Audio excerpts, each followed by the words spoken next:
익히 알려진 격언 중에서 뿌린 대로 거둔다라는 말이 있습니다. 좋은 씨앗을 많이 뿌리면 풍성한 곡식을 얻을 수 있는 것처럼 사람도 어떻게 하느냐에 따라서 그 결과를 고스란히 자기의 몫으로 감당해야 한다는 그런 말입니다. 콩 심은 데 콩 나고 팥 심은 데 팥 나는 것이지 콩을 심었는데 팥이 나고 또 팥을 심었는데 콩이 나지는 않습니다. 이것은 우리 인생에 있어서 굉장히 중요한 삶의 원리들 중 하나입니다. 오늘 본문 말씀 7절에서도 사도 바울은 이렇게 말씀합니다. 스스로 속이지 말라. 하나님은 만홀히 여김을 받지 아니하시나니 사람이 무엇으로 심든지 그대로 거두리라.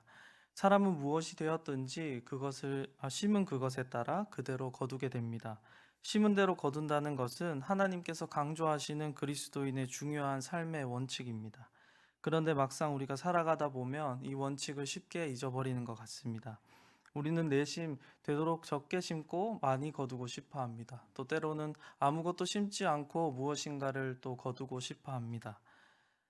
저의 삶을 돌아볼 때 하나님 앞에서 굉장히 죄송스럽고 또 부끄러운 것은 저의 신앙생활에 있어서 그러한 경향이 보였었다는 점입니다. 하나님께서 저에게 주셨던 그 많은 시간과 물질과 건강 등 그 많은 것들을 가지고 하나님을 섬기고 또 예배하고 하나님 앞에 헌신하는 데 사용하는 것을 아깝게 느꼈었습니다. 그리고 아깝게 느낀 것과는 또 다르게 하나님께서 약속하셨던 복은 다 누리고 싶어 했습니다. 그래서 제가 다 쓰고 남은 그 시간과 다 쓰고 남았던 그 돈을 가지고 또 그리고 다른 최소한의 것들을 가지고 하나님을 섬기면서 하나님께서 30배, 60배, 100배의 축복을 저에게 주기를 바랬습니다. 때로는 아무 노력 없이도 하나님께서 약속하셨던 그 좋은 것만 취하고자 했습니다. 그래도 이 정도 했으면 됐지라고 스스로 속이면서 또 하나님마저 속이고 좋은 열매를 취하려고 했었습니다. 마태복음 25장을 보면 달란트 비유가 나옵니다. 주인이 멀리 출타하면서 종들에게 달란트를 맡기고 떠납니다. 주인이 오랜 시간이 지나 돌아와 보니 5달란트 맡긴 종과 또 2달란트 맡긴 종은 그 맡긴 것의 갑절이나 남겼습니다. 그래서 그 주인은 마태복음 25장 21절과 23절에서 동일하게 잘하였도다 착하고 충성된 종아 내가 작은 일에 충성하였음에 내가 많은 것으로 내게 맡기리니 내 주인의 즐거움에 참여해야 할지어다 라면서 그들을 칭찬합니다. 그런데 1달란트 받았던 자는 그것을 땅속에 그대로 묻어두었다가 주인에게 그대로 들고 옵니다. 심지어 그는 24절에서 주인을 심지 않은 데서 거두시고 또 뿌리지 않은 데서 모으시는 줄로 알고 그렇게 했다라고 이렇게 핑계를 댑니다. 그러나 그런 말에 주인은 결코 속지 않습니다. 주인은 그를 호되게 책망하면서 그가 가지고 있던 것을 다 빼앗고 내어쫓습니다. 그가 남긴 것이 적어서 주인이 그랬던 것은 아닙니다. 그 종이 자신이 섬기는 주인을 오해했을 뿐더러 주인이 준 것을 가지고 아무것도 그가 하지 않았기 때문입니다. 여러분은 어떤 신앙생활을 하고 계십니까? 그리고 또 어떻게 살아가고 있습니까? 적게 심고 많이 거두고자 하거나 또 아무것도 심지 않고 무엇인가를 거두고자 하는 그런 마음들이 있다면 또는 지금 그렇게 이미 살아가고 있다면 우리는 즉시 하나님께 회개하고 그 길에서 돌이켜야 합니다. 세상은 굉장히 그런 삶의 방식을 효율적이고 또 경제적이라고 칭찬할지도 모르겠습니다. 그러나 하나님의 법은 그렇지 않습니다. 무엇으로 심든지 그대로 거두는 것이 하나님의 법입니다. 그렇기 때문에 우리에게 있어서 중요한 것은 우리가 무엇을 심어야 하는가입니다. 오늘 본문 8절 말씀입니다. 자기의 육체를 위하여 심는 자는 육체로부터 썩어진 것을 거두고 성령을 위하여 심는 자는 성령으로부터 영생을 거두리라. 육체를 위하여 심는다는 것의 의미는 영어 번역본을 보면 그 의미가 좀 더 명확하게 다가옵니다. NIV 번역을 직역해 보면 육체를 위해 심는다는 것은 곧 죄의 본성을 기쁘게 하는 것을 의미하고 있습니다. 죄의 본성을 기쁘게 하는 것은 무엇일까요? 갈라디아서 5장 19절에서 21절 말씀입니다. 육체의 일은 현저하니 곧 음행과 더러운 것과 호색과 우상숭배와 술수와 원수를 맺는 것과 분쟁과 시기와 분냄과 당짓는 것과 불리함과 이단과 투기와 술취함과 방탕함과 또 그와 같은 것들이라. 이런 일을 하는 자들은 하나님의 나라를 유업으로 받지 못할 것이요. 네, 죄의 본성을 기쁘게 하는 또 이 육체를 위하여 심는 것은 바로 이러한 것들입니다. 물론 누군가는 이 5장의 말씀에 나오는 육체의 일들을 심었을 때 그가 심었을 당시에 꿈꿔왔었던 그 결과를 얻을 수도 있습니다. 또 세상이 돌아가는 것을 보면 또 그렇게 되는 것 같습니다. 그러나 그들이 그렇게 원하는 결과를 얻었다고 할지라도 또 그들의 그런 행위의 열매로 그들이 이 땅에서 잘 먹고 또 잘 산다고 할지라도 그들이 썩어진 것을 거두고 또 앞으로도 썩어진 것을 거둘 것이라는 사실에는 변함이 없습니다. 왜냐하면 그런 자들은 하나님의 나라를 유업으로 받지 못하기 때문에 영원한 사망을 결코 피할 수 없기 때문입니다. 그러므로 우리는 성령을 위해 심는 자가 되어야 합니다. 이는 곧 성령을 기쁘게 하는 것을 심으라는 이야기입니다. 그렇다면 성령을 기쁘게 하는 것은 무엇일까요? 첫째, 모든 죄를 멀리하고 서로 사랑하고 섬기면서 살아가는 것입니다. 에베소서 4장 30절에서 32절 말씀입니다. 하나님의 성령을 근심하게 하지 말라. 그 안에서 너희가 구속의 날까지 인치심을 받았느니라. 너희는 모든 악독과 노함과 분냄과 떠드는 것과 회방하는 것을 모든 악의와 함께 버리고 서로 인자하게 하며 불쌍히 여기며 서로 용서하기를 하나님이 그리스도 안에서 너희를 용서함과 같이 하라. 거룩하신 하나님께서 싫어하시는 이 모든 악독, 노함, 분냄, 떠드는 것, 회방하는 것, 악의를 다 버리고 악에서 떠나 하나님의 은혜를 입은 자들로서 우리 서로가 서로를 긍휼히 여겨주고 또 예수 그리스도의 보혈로 우리를 용서하셨던 것처럼 우리도 서로를 용서하면서 그렇게 살아가는 것입니다. 두 번째로 기도를 심는 것입니다. 예수님께서는 마태복음 7장 7절과 8절에서 이렇게 말씀하셨습니다. 구하라 그러면 너희에게 주실 것이요 찾으라 그러면 찾을 것이요 문을 두드리라 그리하면 열릴 것이니 구하고 찾는 이에게 하나님께서는 응답하실 것이라고 이렇게 말씀하십니다. 하나님 앞에 부지런히 기도의 제단을 쌓는 것이 곧 성령을 위하여 심는 자의 모습입니다. 지금의 시대를 가리켜서 코로나 시대라고 이렇게 이야기합니다. 이 코로나 시대가 오면서 이 시대를 가리키는 또 다른 말이 급부상했는데 그것은 바로 언택트 시대입니다. 이 언택트는 부정어인 on과 또 접촉하다라는 뜻을 가진 단어인 컨택트가 합쳐져서 직접 대면하지 않고 다른 어떤 방법들을 통해서 서로 접촉하는 것을 의미합니다. 지금은 사회적 거리두기 단계가 이제 완화되어서 지금 이제 약간의 제한 속에서 대면으로 예배를 드리는 것이 이렇게 가능하게 되었지만 꽤 오랜 시간 동안 우리는 교회에 나오지 못한 채 각자의 자리에서 예배를 드렸었습니다.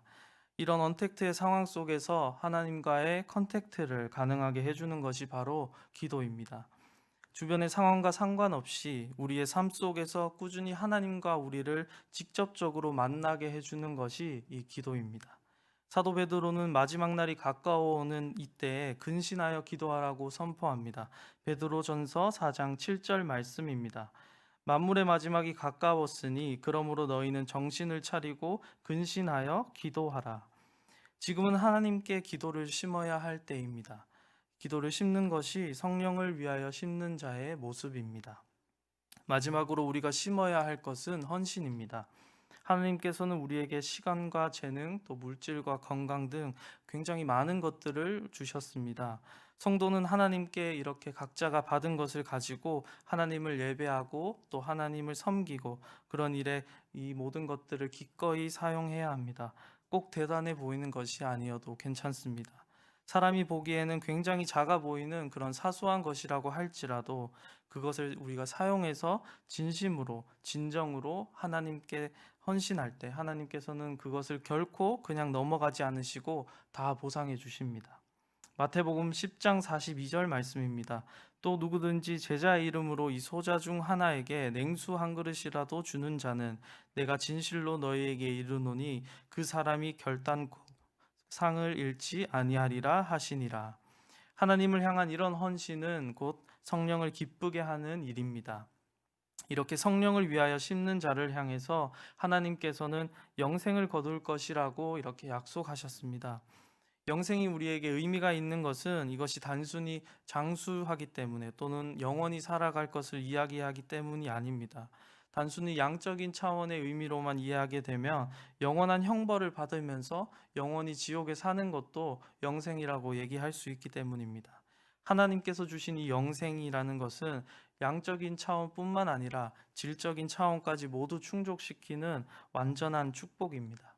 성령을 위하여 심는 자들에게 주시는 이 영생은 이 세상을 살아갈 동안 예수 그리스도 안에서 세상이 줄 수 없는 평안 가운데 또 축복 가운데 우리가 살아가다가 우리의 생이 다한 그 순간에 아무 걱정도 또 근심도 없는 완전한 하나님의 나라에서 영원한 복락을 누리며 그렇게 영원히 살아가는 것입니다.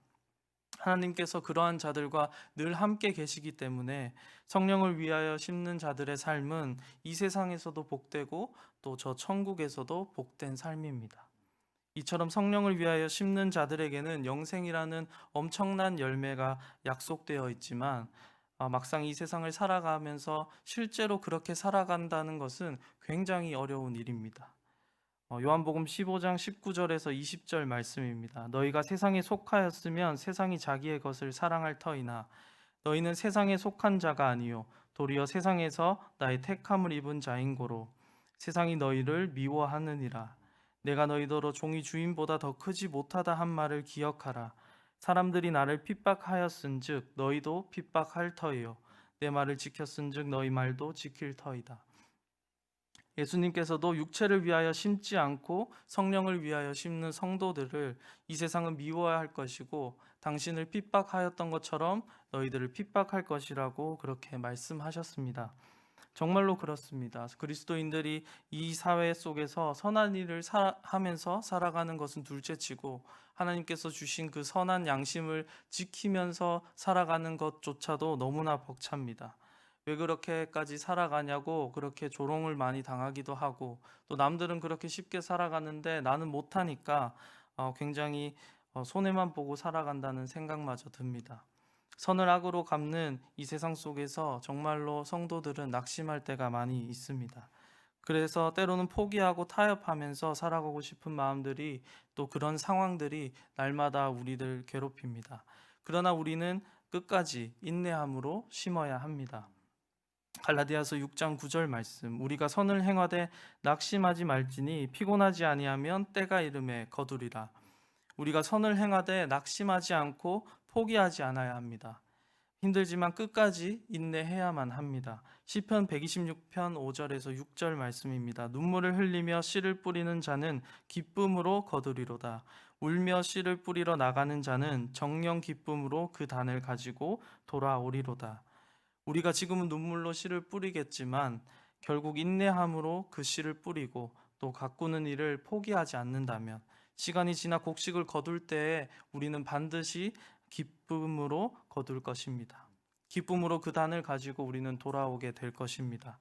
오늘 본문 9절 하반절의 말씀과 같이 반드시 하나님의 때가 이르러 하나님께서 약속하신 그 열매를 맛보게 될 것입니다.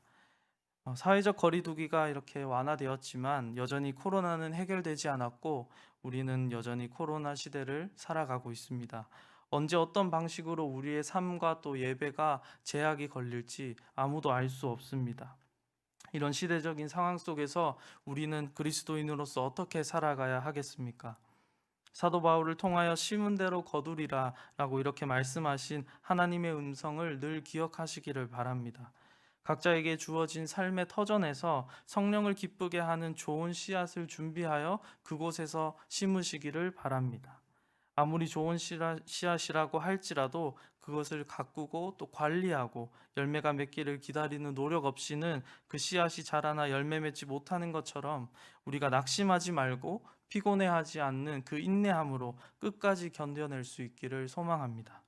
그리고 마침내 반드시 오게 될 그 하나님의 때에 하나님께서 주신 그 영생을 누리면서 그 가운데서 참된 기쁨으로 살아가는 저와 여러분이 되기를 이 시간 간절히 소망합니다.